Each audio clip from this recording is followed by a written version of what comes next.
누가복음은 목자들의 관점에서 성탄을 전합니다. 하나님께서 천사를 보내서 그리스도께서 탄생하셨다는 그 기쁜 소식을 한밤중에 산에서 밤이슬 맞아가며 양과 염소를 지키는 사람들, 그 시대 그 사회에서 천대받고 소외당하고 부정한 사람 취급받았던 목자들에게 처음 전하셨습니다.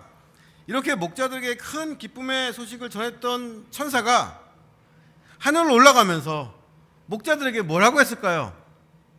천사들이 뭐라고 말하면서 하늘로 올라갔을까요? 오늘 본문을 한번 보십시오. 천사가 뭐라고 말했습니까? 아무 말도 안 했습니다. 뭘 하라는 지시나 명령 이런 게 전혀 없어요. 오늘 살펴본 누가복음, 어제 살펴본 누가복음 2장 8절에서 14절까지의 사건에서 목자들은 완전히 수동적입니다.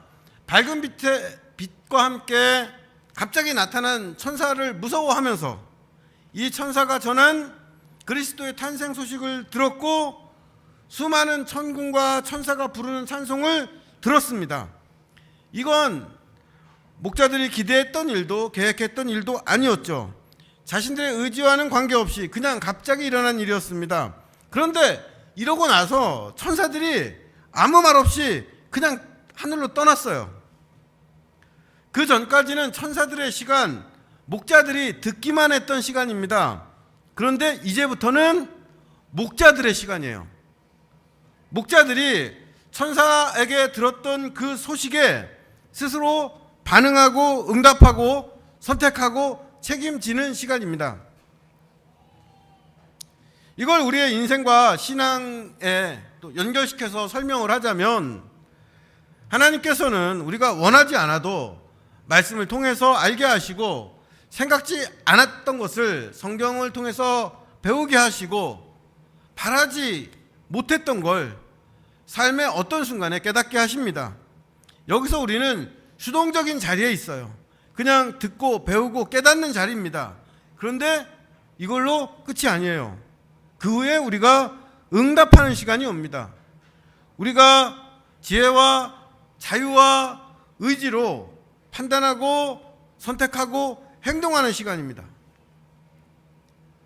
우리는 하나님께서 우리를 마치 내비게이션처럼 인도해 주시기를 바라죠. 하지만 하나님은 결코 우리를 그렇게 인도하시지 않으십니다. 일일이 여기로 가라 저기로 가라 우회전 좌회전 유턴해라 이러지 않으세요. 하나님은 우리 삶을 내비게이션이 아니라 나침반으로 인도하십니다. 옳은 방향이 무엇인지만 알려주시고 어떤 방향이 틀렸는지만 지적하세요. 그리고 우리가 스스로 그 길을 걷게 하시고 찾게 하십니다. 그런 방법이 아니라면 인간은 인간이 아니라 꼭두각시 하나님이 원격 조종하는 로봇에 불과할 겁니다. 그러나 하나님은 인간을 존중하고 사랑하셔서 그렇게 취급 안 하십니다. 천사가 하늘로 떠난 후에 목자들에게 자유의 시간이 왔어요. 천사는 목자들에게 뭘 하라는 지시나 명령 이런 거 하나도 하지 않고 마치 잘 들었지? 그럼 알아서 해. 이러면서 사라져버린 겁니다. 목자들은 방금 그들의 인생에서 가장 놀라운 사건을 경험했습니다. 이제 목자들에게는 어떤 선택을 하거나 하지 않을 자유가 있어요. 어떤 선택을 해서 새로운 상황을 만들 수도 있고 아니면 우리가 지난밤에 참 이상한 일 겪었네? 이러면서 끝내버릴 수도 있습니다. 우리 신앙도 그래요. 하나님께서 우리를 깨닫고 배우고 알게 하시는데 거기에 우리가 인간으로서 자유와 의지로 반응하고 응답해야 됩니다. 우리가 어떤 반응을 하느냐, 어떻게 응답하느냐에 따라서 우리의 인생길이 바뀔 수도 있고 그대로일 수도 있어요. 여기서 우리를 그냥 주저앉히고 우리 삶에 아무 변화도 일어나지 않도록 하는 적이 등장하는데 그 적의 이름은 귀찮음이에요. 귀찮다. 영어로 번역하면 레이지, 게으름이죠. 그런데 게으름은 귀찮음의 결과지 귀찮음의 본질이 아닙니다. 귀찮다, 이 말의 어원 한번 생각해 보세요. 이 말이 어디서 나왔을까요? 귀찮다는 귀하지 않다의 준말이에요. 귀하지 않은 게 귀찮은 겁니다. 어떤 사람이 귀찮은 건 그 사람이 귀하지 않은 거예요. 그 사람에게 특별한 가치가 없거나 그 사람보다 더 좋은 사람이 있으면 그 사람이 귀찮은 겁니다. 운동보다 이불에 누워있는 게 더 귀하면 운동이 귀찮은 거예요. 내 삶에서 귀한 게 하나도 없을 때, 가치 있는 게 없을 때 사는 것도 귀찮아집니다. 우리가 하나님의 말씀에 감동받고 깨닫고 결심해도 삶이 바뀌지 않는 건 그 말씀대로 사는 게 귀찮아서입니다. 말씀 따라 내 삶을 변화시키는 것보다 그냥 사는 게 더 귀하고 좋아서 예전 삶을 그대로 유지하고 사는 거예요. 목자들은 천사들이 전한 크고 기쁜 소식과 찬송을 들었습니다. 여기에 반응하려면 귀찮음을 이겨야 돼요. 자신들이 지금 들은 게 정말 소중하고 귀한 거라면 거기에 맞게 행동해야 되는 겁니다. 그런데 지금 언제예요? 밤입니다. 지금 목자들이 어디 있습니까? 산속에 있어요. 지금 목자들이 뭐 하고 있습니까? 양떼 지키고 있습니다. 목자들이 천사들이 전한 소식에 반응하려면 그 깜깜한 밤에 잠자는 일 말고 뭔가 다른 일을 해야 돼요. 산에 내려가서 강보에 쌓여 구유에 누워있는 그 아기를 찾아야 됩니다. 그런데 그러려면 양떼들 어떻게 할 겁니까? 한밤중에 수백 마리 양떼 몰고 산을 내려갈 수는 없어요. 그런데 그냥 두고 갔다가 도둑 맞거나 짐승이 잡아먹으면 어떡합니까? 약속 받았던 품삯보다 양들이 더 많이 죽으면 오히려 주인에게 돈을 물어낼 수도 있습니다. 이것저것 생각하면 다 귀찮다. 일단 자고 나서 생각하자. 이랬다가 아침에 일어나서는 어제 우리가 이상한 꿈을 꿨네 하고 낮에는 그리스도가 태어나든 말든 우리와 무슨 상관이야 이러면서 그 전날 밤 일을 아무것도 아닌 것처럼 잊어버릴 수도 있습니다. 그런데 목자들은 이 귀찮음을 이겨내요. 누가복음 2장 15절에서 16절입니다. 천사들이 떠나 하늘로 올라가니 목자가 서로 말하되 이제 베들레헴으로 가서 주께서 우리에게 알리신 바 이 이루어진 일을 보자 하고 빨리 가서 마리아와 요셉과 구유에 누인 아기를 찾아서 목자들은 뭐가 정말 귀한 일인지 서로 의논합니다. 그리고 그 순간 자신들이 해야 할 가장 귀한 일이 뭔지 판단하고 그걸 이제 지금 당장 하기로 결심합니다. 지금 당장 양떼를 두고 산에서 내려가서 베들레헴으로 가자. 베들레헴에 가서 천사들이 우리에게 알려준 그 아기를 찾자 한 겁니다. 목자들은 지금 자신들에게 가장 귀한 일, 그리스도가 탄생했다는 소식을 확인하는 게 가장 소중한 일이었습니다. 그 일이 가장 귀해서 밤인데 산속인데 양떼들은 어쩌고 이런 거 생각하지 않습니다. 목자들은 가장 귀한 일을 하는데 망설이지 않고 빨리 갑니다.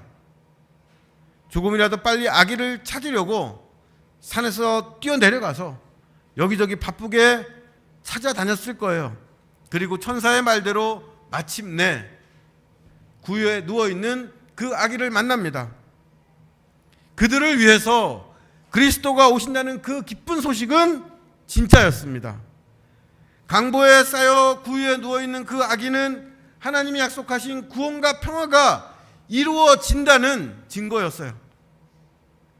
양떼보다 천사들이 전해준 크고 기쁜 소식을 더 귀하게 여겼던 목자들의 선택은 옳았습니다. 그들은 하나님께서 주신 기회를 귀찮음 때문에 놓치지 않았습니다. 누가복음 2장 17절에서 19절입니다. 보고 천사가 자기들에게 이 아기에 대하여 말한 것을 전하니 듣는 자가 다 목자들이 그들에게 말한 것들을 놀랍게 여기되 마리아는 이 모든 말을 마음에 새기어 생각하니라.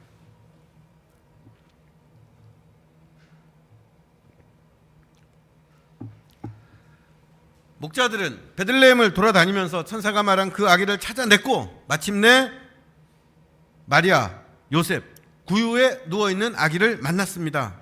어쩌면 그 자리에 동방에서 온 박사들도 함께 있었을지 모릅니다. 목자들은 아기가 태어난 그 현장에서 자신들이 그날 밤에 겪었던 신비한 일, 천사가 아기에 대해서 말해주었던 것들을 전하죠. 그리고 목자들이 들려준 그 얘기에 그 자리에 있던 사람들은 다 놀랍게 여깁니다. 다 놀랍게 여겼다는 건 목자들이 한 그 얘기가 허풍이나 거짓말이 아니라 진실로 천사에게 들은 이야기로 인정했다는 뜻이에요. 왜 사람들은 의심 없이 목자들의 말을 믿었던 걸까요? 그들의 선택과 행동이 그 말을 믿게 했던 겁니다. 산에서 양떼를 지키던 목자들이 자기 전 재산, 목숨줄이나 다름없는 그 양들을 그냥 산에 두고 그 밤에 내려와서 아기를 찾아왔어요. 이건 그들이 진짜 천사를 만나지 않았더라면 일어날 수 없는 일입니다. 목자들이 자기들의 모든 걸 포기하고 전한 소식이라 거기엔 진심이 담길 수밖에 없었고 그 진심이 사람들을 움직이고 놀라게 했던 겁니다. 그리고 예수님을 출산한 당사자인 마리아는 목자들이 전하는 그 이야기 한마디 한마디를 마음에 새깁니다. 예수님이 이 세상에 오신 그 비밀을 가장 잘 아는 사람이 마리아겠죠. 마리아는 자신이 출산할 그 아기가 하나님의 아들이란 얘기를 이미 10달 전에 천사에게 전해 들었습니다. 그런데 마리아 스스로도 그렇게 귀한 하나님의 아들이 왜 초라한 구유에 누워 있어야 하는지, 왜 그 귀한 아기를 낳는 마국간에서 출산을 해야 하는지 그 상황이 이상했을 거예요. 하지만 목자들의 이야기를 들었을 때 마리아는 비로소 하나님의 아들이 목자들처럼 낮은 사람들을 구원하러 오시는 분이기 때문에 그분도 기꺼이 작고 초라한 곳에 오셨다는 사실을 깨달았을 겁니다.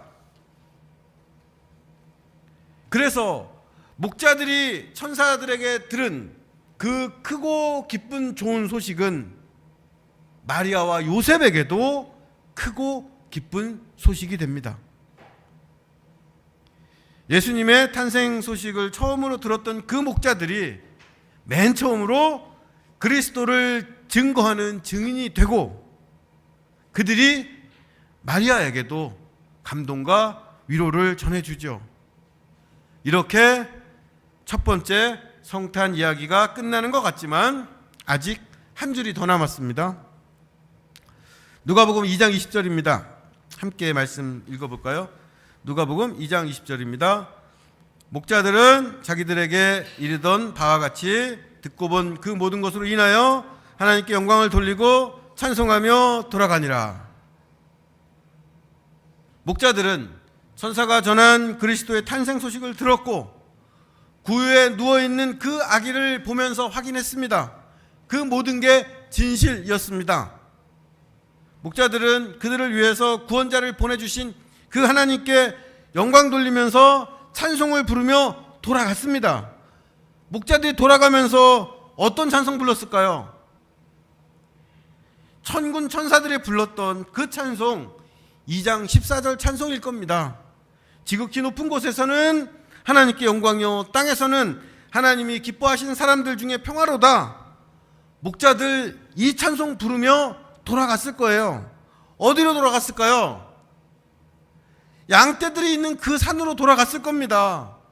목자들의 일상, 목자들의 삶의 현장입니다. 목자들이 아기 예수님 만나고 산으로 돌아갔는데 그 사이에 밤에 두고 갔던 그 양들이 죽었을까요? 도둑 맞았을까요? 목자 없이 밤새 다쳤을까요? 저는 한 마리의 양도 잃어버리거나 다치지 않았을 거라고 확신합니다. 하나님께서 목자들의 그 양을 한 마리 한 마리 지켜주셨을 거예요. 목자들은 돌아와서 안전하게 있는 양들을 보면서 다시 한번 하나님께 감사했을 겁니다. 그런데 그 후에 목자들은 어떻게 됐을까요? 그들을 위한 구원자가 태어나셨으니까 세상이 변하고 목자들의 삶이 달라졌을까요? 목자들이 예수님 태어난 걸 확인하고 찬송하며 돌아간 후에 이 세상은 변하고 인간의 삶은 달라졌습니까? 이 질문은 예수님이 탄생한 지 2000년이 지난 지금 우리의 질문입니다. 그래서 어제 이대근 성도님이 예배기도 할 때 이 세상에 아직도 길거리를 떠돌아다니는 사람이 있고 가족 없는 사람이 있고 전쟁이 있고 아프고 슬픈 사람이 있습니다. 하나님이 아무것도 하시지 않는 것 같아서 마음 아플 때가 있습니다. 이렇게 간절하고 속상한 마음으로 기도했던 겁니다. 예수님 오신 후에도 세상은 변하지 않고 목자들, 이 세상에 가난하고 약하고 슬픈 사람들의 삶은 변하지 않는 것 같아서 안타까울 때가 있습니다. 또 어떤 사람은 도대체 예수가 왜 온 거냐, 그래서 변한 게 뭐냐, 이렇게 따지듯 조롱하듯 묻기도 합니다. 여기에 우리는 어떻게 대답할 수 있을까요? 먼저 찬송하고 돌아간 후에 그 목자들의 삶을 한번 생각해 보죠. 목자들은 예전의 삶으로 돌아갔어요. 밤에 밖에서 양떼치는 목자의 삶은 그대로입니다. 그들이 봤던 그리스도는 갓난아기예요. 도대체 얼마의 시간이 지나야 이 아기가 자라서 세상을 구할지 모릅니다. 그렇지만 목자의 삶이 예전과 같을까요? 절대 아닙니다. 목자들의 밤이 달라져요. 목자들은 밤이면 천사가 나타났던 그날 밤을 기억하며 하늘을 볼 겁니다. 밖에서 양떼를 치면서 그들에게 배웠던 찬송을 불렀을 거예요. 양을 치면서 지극히 높은 곳에서는 하나님께 영광이요, 땅에서는 하나님이 기뻐하신 사람들 중에 평화로다, 이렇게 찬송했을 겁니다. 이렇게 찬송하는 목자들에게 그 전에 없던 것이 생깁니다. 지극히 높은 곳에 계신 그 하나님께서 자신들을 위하고 계신다는 믿음과 그들을 위해 구원자를 보내주신 하나님의 사랑과 구유에 나신 그 아기가 이 세상을 구원할 거라는 소망입니다. 목자들은 이 믿음과 사랑과 소망으로 일상을 살았을 것이고 그들의 삶이 구체적으로 어떻게 변했는지는 몰라도 분명히 예수님의 탄생 소식을 들었던 그날부터 그들의 삶은 그전과는 다른 인생, 하나님이 구원하는 삶을 살았을 겁니다. 사람들은 2000년 전에 태어나신 예수님이 나와 무슨 상관이냐, 예수님이 태어나서 달라진 게 뭐냐 질문합니다. 여기에는 하나님을 향한 안타깝고 간절한 호소도 담겨 있어요. 그런데 조금 더 진지하고 정직하게 생각해 볼 필요가 있습니다. 예수님이 우리와 멀리 있는 것, 예수님이 우리와 상관없이 여겨지는 건 2000년이라는 시간적인 격차 때문이 아닙니다. 문제는 시간이 아니에요. 가장 근본적인 문제는 우리가 예수님의 탄생을 통해서 알리신 하나님의 영광을 거부한다는 겁니다. 예수님의 탄생은 하나님께서 자기를 비우고 낮춰서 세상에 약하고 가난한 사람들을 위해서 인간의 몸으로 가장 초라한 자리에 오신 겁니다. 이것이 하나님의 영광이요, 우리를 구원하는 진리로 받아들이면 우리는 하나님의 영광과 진리를 위해서 그 성육신의 신비를 따라서 이 세상의 약한 사람들을 위해서, 이웃을 위해서 나를 비우고 낮추는 삶을 살아야 됩니다. 이걸 바꿀 수 있는, 거부할 수 있는 방법이 없어요. 그런데 이거는 나라는 한 인간이 이 세상에 대해서 죽는 겁니다. 세상이 인정하는 내 권리와 능력 포기하고 타인을 위해서 나의 삶을 내어주는 거예요. 그래서 우리는 이 땅에 인간의 몸으로 오신 그 하나님과 실제적인 관계 맺는 걸 피합니다. 마치 야생동물이 본능적으로 위험을 알아채고 도망가는 것처럼 본능적으로 예수 그리스도를 닮으면, 성육신을 따르면, 하나님과 이런 관계 맺으면 내 삶이 위험하다는 걸 알아요. 그래서 도망가고 적당한 거리를 두고 내 삶을 유지합니다. 그러면서 얘기하죠. 왜 예수님은 아무것도 하시지 않는가? 앞에서 했던 표현으로 하자면 하나님이 귀찮아요. 내가 더 귀합니다. 내 삶이, 내 뜻이, 내 현실이 훨씬 더 귀합니다. 이 세계가 당장 해결해야 될 정말 중요하고 시급한 문제들 한번 떠올려 보십시오. 전쟁, 기후위기, 가난, 난민, 인종차별, 폭력, 이런 문제들 중에서 우리가 구유에 누운 예수님처럼 되면, 우리 모두가 나를 비우고 낮추어서 답을 찾으면 해결하지 못할 문제 하나도 없어요. 하나님의 아들 예수님께서 그분의 탄생 때부터 십자가의 사랑과 부활의 생명을 통해서 이게 답이라고 하셨지만 우리는 정답을 알고도 그 답대로 사는 게 귀찮습니다. 내가 아닌 다른 사람들만 정답을 살길 바래요. 그래서 이 세상에 답이 없는 것처럼 보입니다. 이 답이 없는 현실에서 하나님을 피하려는 그 불신앙의 경계에서 우리는 목자들이 보았던 강보에 쌓여 구유에 누워있는 그 아기를 기억하고 그 아기에게 희망을 두고 거기서 다시 시작합니다. 강보에 쌓여있는 그 아기는 그 아들을 작고 약한 인간의 모습으로 이 세상에 보내신 그 하나님께서 그 아들이 십자가에서 이루신 그 구원을 결코 헛되게 하지 않으실 거라는 믿음의 증거입니다. 인간의 끝없는 거부와 불순종에도 결코 포기하지 않으시고 무효가 되지 않는 하나님의 지극히 크신 사랑의 증거입니다. 하나님께서 그분의 영광을 이 땅의 평화로 완성하실 거라는 가장 궁극적인 소망의 증거입니다. 그것이 강보에 쌓여있는 아기입니다. 이 아기를 본 목자들이 찬송하고 돌아간 후에 그들의 삶의 자리에서 믿음과 소망과 사랑의 삶을 살았던 것처럼 오늘을 살아가는 우리에게도 인간의 몸으로 오신 하나님, 가장 약한 아기의 몸으로 오신 예수 그리스도로부터 오는 믿음과 사랑과 소망이 있습니다. 말씀이 육신이 되어 우리와 함께 사신 그 예수 그리스도를 통해서 시간을 넘어서 우리에게 주시는 믿음과 사랑과 소망을 각자의 삶에서 듣고 응답하고 찬송하실 수 있기를 축복합니다. 함께 기도하죠. 이 시간에 아기로 우리에게 오셨던 그 예수님을 기억하면서 기도한 시간 갖겠습니다. 아기 예수 앞에 우리 역시 겸손하고 온유하기를 바랍니다. 믿음으로 복잡한 계산과 체면과 자랑 내려놓을 수 있기 바랍니다. 사랑으로 기꺼이 작고 약해질 수 있기를 바랍니다.